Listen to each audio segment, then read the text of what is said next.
Assalamualaikum dan salam keluarga Malaysia. Berita pagi Sabah edisi Sabtu 6 Ogos 2022 bersama-sama saya Nur Hazimah Radik. Parti Solidariti Tanah Airku STAR menyokong rang undang-undang RUU anti lompat parti dibentangkan di Dewan Undangan Negeri Dun Sabah. Presidennya Datuk Seri Panglima Dr. Jeffrey Kitingan menyatakan persetujuan itu ketika diminta mengulas mengenai RUU berkenaan di Kota Kinabalu. Sebelum ini, Setiausaha Gabungan Rakyat Sabah GRS Datuk Seri Panglima Masidi Manjun berkata, GRS tidak mempunyai bantahan terhadap pembentangan RUU berkenaan di Dun Sabah. Bagaimanapun katanya, kepimpinan parti komponen GRS perlu membincangkan perkara itu dengan lebih lanjut bagi membolehkan ianya direalisasikan. RUU itu diyakini mampu mewujudkan kestabilan dalam pentadbiran kerajaan negeri dan sesuatu yang baik untuk politik Sabah. Tabung Musaadah Jabatan Kemajuan Islam Malaysia JAKIM menyalurkan lebih 14.524 juta ringgit bantuan kepada golongan asnaf dan mereka yang terkesan akibat pandemik COVID-19 sejak mula diperkenalkan 2 tahun lepas. Daripada jumlah itu, sebanyak RM121,900 bantuan disumbangkan kepada golongan asnaf B40 di Semporna. Timbalan Menteri di Jabatan Perdana Menteri Hal Ehwal Agama Datuk Ahmad Marzuk Syari berkata bantuan berkenaan disalurkan menerusi program Ziarah Musaadah Anjuran Sekretariat Dakwah Korporat dan Skuad Musaadah Keluarga Malaysia JAKIM.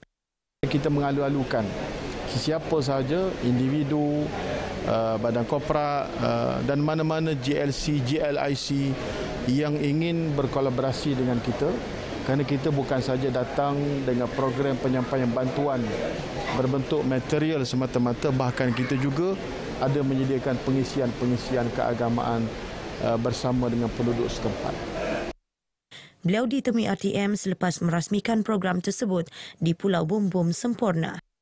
Syukur Alhamdulillah kerana ada bantuan daripada pihak Timbalan Menteri Menteri di Jabatan Perdana Menteri. Kami banyak-banyak terima kasihlah di atas sumbangan ini kerana dengan kerelaan oleh pemimpin buat sumbangan begini. Kalau dapat bantuan dari JAKIM bagus percahan. Nah, kalau tidak dapat tidak bagus percahan kan? Mesti kita selama ini duit juga bantuan. Nah, seramai 176 penduduk menerima sumbangan dalam majlis ini. Hospital Wanita dan Kanak-Kanak Sabah HWKKS bakal memiliki kemudahan penginapan keluarga pesakit dengan kadar bayaran yang rendah dijangka mula beroperasi pada suku pertama tahun 2023. Kemudahan yang dilaksanakan Persatuan Kebajikan Ronald McDonald House Charities RMHS itu adalah yang pertama di negeri ini dan yang keempat diwujudkan di Malaysia.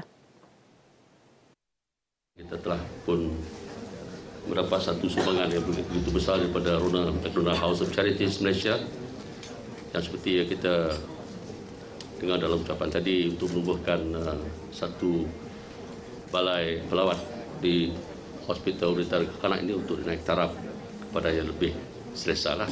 Kerana sumbangan mereka yang akan membuat rumah atau balai pelawat ini menjadi lebih sempurna untuk ibu bapa dan juga kanak-kanak yang mendapat rawatan di sini. Beliau berkata demikian kepada media selepas majlis menandatangani perjanjian persefahaman MOU di Kota Kinabalu antara RMHC diwakili Dato' Azmir Jaafar, manakala Kementerian Kesihatan Malaysia KKM diwakili Ketua Setiausaha KKM Dato' Harjit Singh Hardif Singh serta Pengarah HWKKS Dr. Marcus Neto. Pembinaan rumah kebajikan ini hasil sumbangan ikhlas orang ramai melalui tabung derma RMHC dan kios pesan sendiri lebih 300 cawangan restoran berkenaan seluruh negara. Kemudahan penginapan tersebut dilengkapi 16 bilik dengan 32 katil dan kemudahan seperti dapur, ruang makan, dobi, ruang istirahat, bilik permainan kanak-kanak dan bilik solat. Kadar yang dikenakan kepada pelawat adalah sebanyak RM5 bagi satu malam khas kepada B40 sahaja. Beralih ke perkembangan semasa COVID-19, angka jangkitan baharu melonjak melempasi paras 300 semalam dengan 315 kes pertambahan 34 kes berbanding hari sebelumnya. Kali terakhir kes harian melepasi paras 300 ialah pada 30 Mac tahun lalu. Menerusi kenyataan Menteri Kerajaan Tempatan dan Perumahan Datuk Seri Panglima Marsidi Manjun, semua daerah di Sabah mencatat jangkitan baharu kecuali Kunak, Pitas dan Tongot. 8 daerah lain merekodkan jangkitan baharu 2 angka, manakala 16 daerah lagi mencatat kes 1 angka. Sejumlah 309 direkodkan semalam adalah dalam kategori 1 dan kategori 2, masing-masing 1 kes dalam kategori 3 dan kategori 5 serta 4 kes dalam kategori 4. Seterusnya ikuti statistik terkini kes baharu mengikut daerah di Sabah.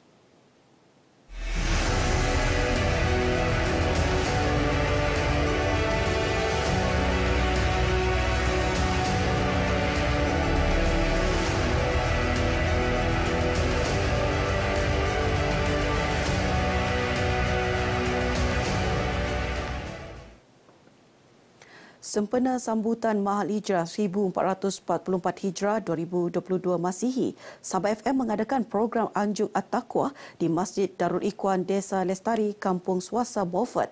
Forum bertajuk Nikmat Bersederhana tersebut menampilkan 2 penceramah tempatan iaitu Pegawai Agama Ibu Pejabat Polis Beaufort, Ustaz Muhammad Rizwan Bidin dan Pegawai Takbir Agama Jabatan Hal Ehwal Agama Islam Negeri Sabah Jain Sepitang, Ustaz Muhammad Rizwan Kaplin.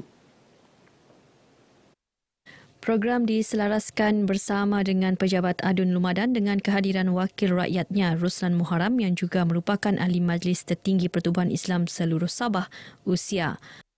Kita perlu menyemarakkan masjid dan juga membawa masyarakat untuk mendekati masjid, dan juga dalam program ini juga kita menganjurkan ceramah daripada tokoh-tokoh agama kita untuk berkongsi ilmu pengetahuan mereka kepada masyarakat.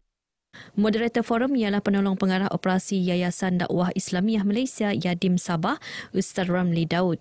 Turut hadir pengarah unit pemimpin pembangunan masyarakat Sabah, Datuk Mat Bali Musa dan hampir 1,000 masyarakat sekitar kampung berkenaan.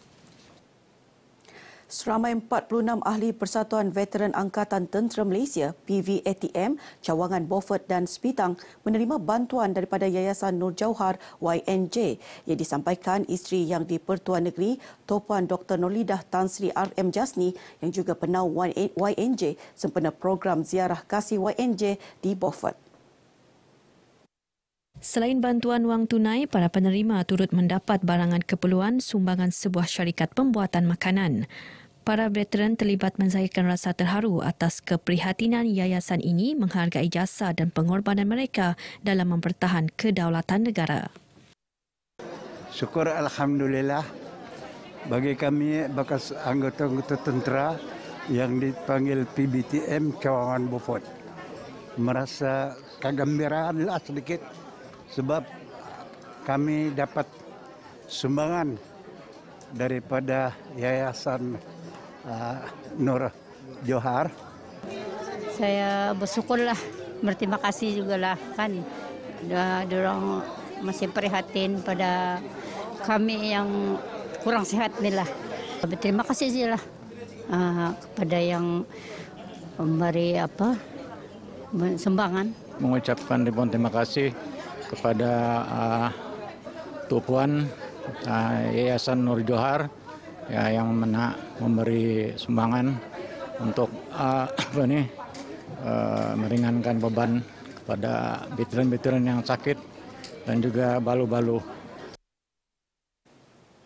Kejayaan wakil Sabah khususnya peserta dari Universiti Malaysia Sabah UMS meraih 5 perak dan 7 gangsa dalam pertandingan World Championship of Performing Art WCOPA 2022 di Los Angeles, Amerika Syarikat baru-baru ini menunjukkan Sabah kaya dengan seni budaya. Jurulatih pasukan Malaysia WCOPA Dr. Sharif Zainal Sabkit Sheikh berkata, keyakinan itu berdasarkan pencapaian Malaysia yang majoritinya peserta dari Sabah setiap kali menyertai WCOPA.